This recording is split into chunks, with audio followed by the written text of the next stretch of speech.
अन्नामलाई का इस्तीफा मंजूर। क्या अन्नामलाई है तमिलनाडु में बीजेपी का प्लान बी? अन्नामलाई के इस्तीफे की इनसाइड स्टोरी। बंद कमरे में हुई कई मुलाकातें, लेकिन आखिरकार इस्तीफा हुआ मंजूर। बीएल संतोष नितिन नवीन को सौंपा इस्तीफा। अन्नामलाई ने कहा आईपीएस की नौकरी छोड़कर कुछ बड़ा करना था, इसीलिए राजनीति में आया। पार्टी के लिए दिन रात एक किया, तमिलनाडु को पैरों से नापा, पद यात्राएं की, लेकिन फिर भी पार्टी में नहीं मिला पूरा महत्व। अलबत्ता अमित शाह से कल अन्नामलाई की दिल्ली में मुलाकात हुई थी। 4 जून को अन्नामलाई का आता है जन्मदिन। पार्टी आलाकमान की तरफ से उनको दिल्ली रोकने को कहा गया। इसी के चलते चेन्नई में अपना जन्मदिन नहीं मना पाए अन्नामलाई। सूत्रों की माने तो उनको दिया गया था राज्यसभा का ऑफर, लेकिन अब इस्तीफा हो गया है स्वीकार। उधर सियासी गलियारों में सुगबुगाहट। क्या अन्नामलाई बीजेपी का तमिलनाडु में प्लान बी है? वहीं अन्नामलाई से जुड़े सूत्र मानते हैं कि अन्नामलाई स्वतंत्र रूप से बनाएंगे अपनी नई पार्टी। आज 12 बजे प्रेस कॉन्फ्रेंस कर खुद अन्नामलाई खोलेंगे अपनी अगली पॉलिटिकल प्लानिंग के सारे पत्ते।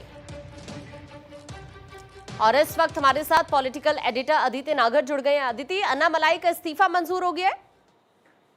बिल्कुल, देखिए अन्नामलाई का इस्तीफा मंजूर किया गया है और इससे अब पूरी तरीके से जो पिछले 3 दिन से सुगबुगाहट थी कि क्या होगा, अन्नामलाई को क्या रोक लिया जाएगा, मना लिया जाएगा, आखिरकार वो मन बना के आए थे इस्तीफा देने के लिए। अच्छा देखिए, 2 तरह की बातें हैं। पहला ये है कि अन्नामलाई को Bharatiya Janata party plan B की तरह आगे उम्मीद लगा सकती है।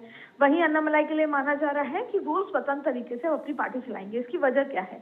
जब बीएल संतोष और नितिन नवीन से उनकी मुलाकात हुई तो उन्होंने बात रखी। उन्होंने कहा कि मैं सम्मान और पद तो मुझे मेरी नौकरी में मिल रहा था, लेकिन उसके बाद भी मैं कुछ बड़ा करना चाहता था और उस बड़े करने के चलते मैं पॉलिटिक्स में उतरा। मैंने आईपीएस की नौकरी छोड़ी और मैंने बतौर प्रदेश अध्यक्ष, आपने मुझे प्रदेश अध्यक्ष बनाया, बतौर प्रदेश अध्यक्ष मैंने पूरे तमिलनाडु को 3 बार पदयात्रा करी और मैंने उसको नापा है। लेकिन फिर नतीजे जैसे भी आए, स्थिति भारतीय जनता पार्टी की विपरीत थी।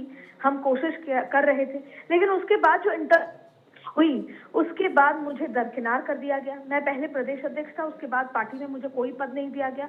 पद महत्वपूर्ण नहीं है, मुझे किसी बैठकों में बुलाना बंद कर दिया और उसके साथ साथ वो कार्यकर्ता जो मेहनत कर रहे थे उनको भी ये कह के दरकिनार किया कि वो अन्नामलाई के समर्थक हैं।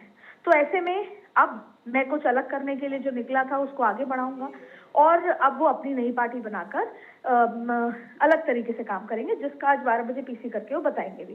इस बीच में उनको समझाइश हुई, समझाया गया, बुलाया गया, मनाया गया और ये भी था कि अगर वो मान जाएंगे तो प्रधानमंत्री से भी मुलाकात करेंगे। लेकिन प्रधानमंत्री से उनकी मुलाकात नहीं हुई, वो नहीं माने और अब आज वो पीसी करेंगे। उनका इस्तीफा स्वीकार कर लिया गया है। अब ऐसे में क्या है भारतीय जनता पार्टी के मन में, अन्नामलाई के मन में, वो आने वाले समय में तस्वीर पूरी तरीके से साफ होगी। बहुत बहुत शुक्रिया अदिति आपका हमारे से जुड़ने के लिए।